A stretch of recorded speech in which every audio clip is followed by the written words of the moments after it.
Today I want to talk about overcoming fear.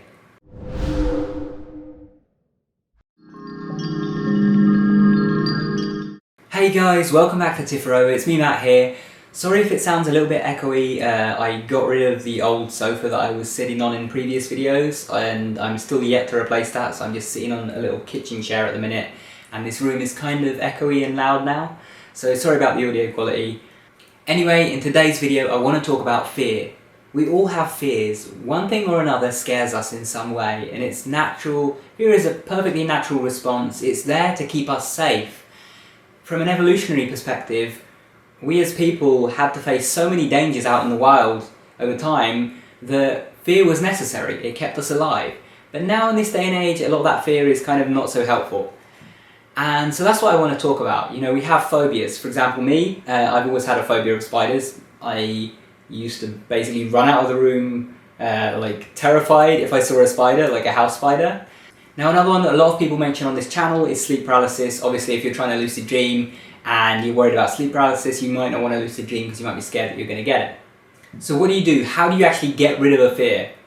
Well, to get rid of a fear, you unfortunately have to face it. It is the only cure for fear. You can do things to mask the fear, you can do things to make you feel less anxious and more willing to face it, but you can never eliminate a fear without facing it, and that's the sad truth. If you're scared of spiders, you're never gonna stop being scared of spiders until you face one. If you're scared of sleep paralysis, you're never gonna stop being scared of sleep paralysis until you actually go through it and realise that it's not as bad as people make it out to be. It's the same for anything. You know, if you're scared of public speaking, you're not going to get over it until you actually do some public speaking. So, how do you actually go about facing your fears? How can you do that if you're so terrified in the first place? Now what I suggest is taking it in small steps. And also, before you even start on those steps, I suggest doing some preparation. So what do I mean by preparation? How can you actually prepare yourself to face a fear? Well, what I actually personally have found to be helpful is hypnosis. There are lots of hypnosis channels on YouTube, or you can go see a hypnotherapist, which is even better. And basically, you can go through some form of hypnosis for removing a phobia, and while it won't necessarily always work for removing the phobia, it can dull it enough that you can actually go ahead and face it. Now, I have personal experience with this. As I said, I've been terrified of spiders for as long as I can remember. I think it started when I was little. I used to have these night terrors. I would wake up and I would still be half dreaming. It was sort of like sleep paralysis, except I wasn't paralysed. Like I would basically see stuff in the room even though I could get up and move around. And one night I woke up and just everything was covered in cobwebs, and as a little kid that freaked me the hell out, and I think that was when I started becoming scared of spiders. So I've been scared of spiders ever since then, in particular house spiders. Like a big tarantula doesn't really scare me for some reason, and the really tiny spiders, they don't scare me either. It's just house spiders that I have a problem with. Now I still have this problem now, but I massively reduced it, and the first step that I took was hypnosis. I listened to some tracks on YouTube, just on YouTube, for overcoming phobias, and you know, these tracks have you visualise, you know, the earliest point where your phobia started and so on, and changing parts of those memories and stuff like that. And I listened to maybe, you know, 1 or 2 tracks, just a couple of times each, and that was it. And you know, I felt a little bit better after that bit, but I knew that I was still scared of spiders, and I knew that I had to face that fear. However, I was now at a point where I felt like I could face that fear to some degree anyway. So what did I do? Well, the next time that I saw a house spider, I came up with this idea. It was kind of a silly idea, but it did the trick. And I just thought, why don't I go up and just poke the spider and then just, I can run off, whatever. I can just touch it and get out of there as fast as I can, but I just have to touch it just a little bit. And so I figured it can't be that bad, you know, I can always just run away afterwards if the spider, you know, tries to climb on my hand or something. So I went up and there was this big spider. It was one of these spiders that is the most scary kind of house spider to me. For some reason, particular ones scare me more than others. Anyway, I saw it. It was in the corner of the room, like in the very corner, kind of climbing down the wall, and it stopped at one point. And I just thought, great, I've got to do it. So I kind of went up to it and I was looking at this spider for ages, which I suggest, by the way, when you go to face your fear, don't spend time kind of thinking about it and analysing it before you do it. Because I was standing there looking at this spider, and all that time analysing just made me more scared and less likely to do it. But thankfully I got the courage to just poke it gently and then, you know, back up a bit. And I noticed that when I touched the spider I didn't really feel anything. You see, I don't know about all other arachnophobes out there, but as someone with arachnophobia, I kind of had the fear that, you know, that somehow when a spider would crawl on you it would feel really weird. it kind of doesn't make sense, but that was kind of the root of the fear. And so I thought that touching it would be a kind of really unpleasant experience, but I touched it and like it was so light that I didn't really feel myself touching it. And I kind of thought, wow, what did I make such a big deal out of? Now I wasn't, suddenly cured of my phobia there and then. I was still terrified of the spider while he was there in the corner, but I realised, hey, I touched it, and it crawling on me isn't much of a difference from me touching it. So the thing that I'm scared of isn't much worse than a thing that I've just managed to do. So that instantly, reduced my fear quite a lot. Now it wasn't for a few more weeks until I next encountered a spider. I was basically outside and I just see this spider in the corner of my eye, and because of the previous experience I thought, hey, I did that and that reduced my fear. Now I can go one step further. So what I did, I went out to the spider and I started putting my hand behind it so that it would walk in a certain direction, and kind of spur of the moment, I didn't really think it through, and this was good because I didn't sit there analysing it this time. I just said, okay, I'm going to do it. I put my hand out and I let the spider crawl onto my hand. And it crawled across my hand, and once again, I didn't even feel the thing. Had I not been looking at the spider, I wouldn't have known the spider crawled over my hand. And it was at that point I realised that the very thing that I'm scared of is something that I couldn't even feel.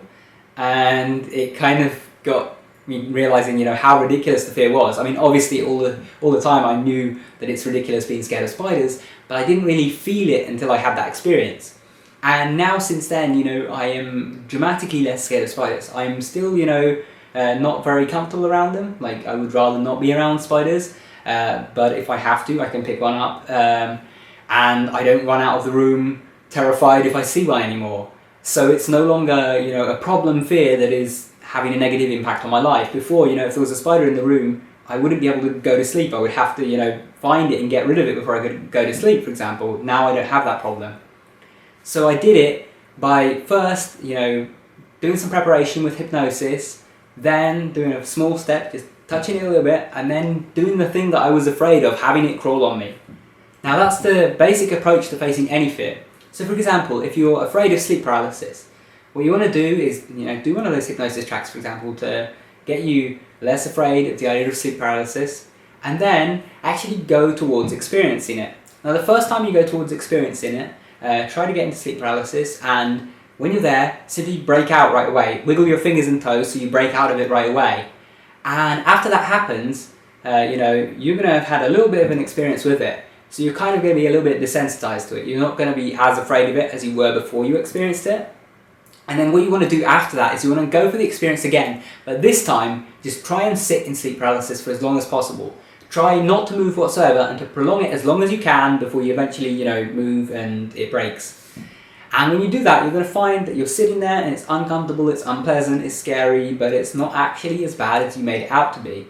There is this kind of feeling of something off, unpleasant. You might see or hear things, but you can keep your eyes closed and not see things. You can just hear things or whatever, and you realise that, hey, these things that you're hearing or whatever, they're not actually that scary. You probably see something or hear something more scary just watching a horror movie.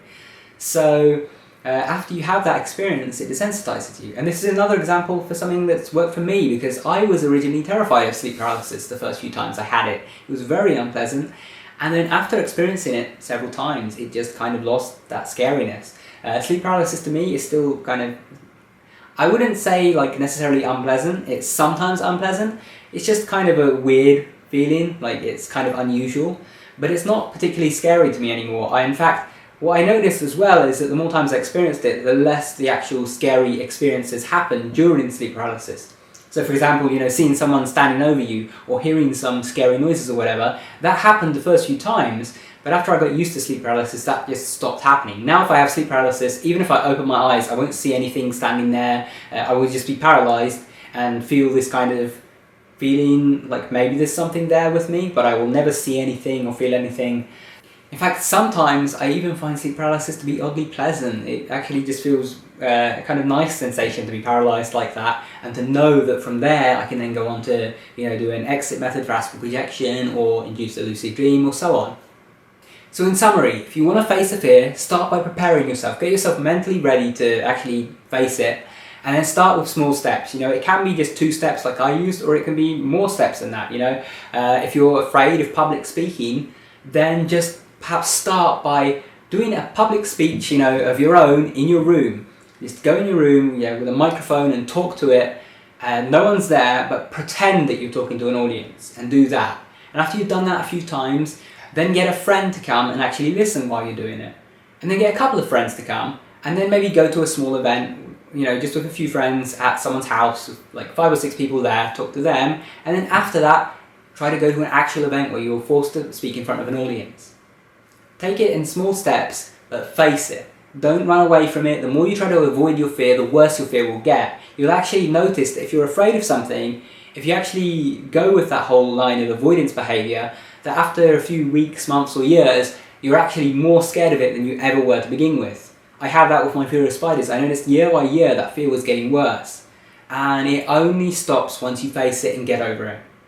So that's been my advice to you guys. Thank you guys for watching. I hope you enjoyed the video. If you did, remember to subscribe up there. And if you want to keep watching, check out the video that's linked on screen. Thanks for watching, guys. Take care.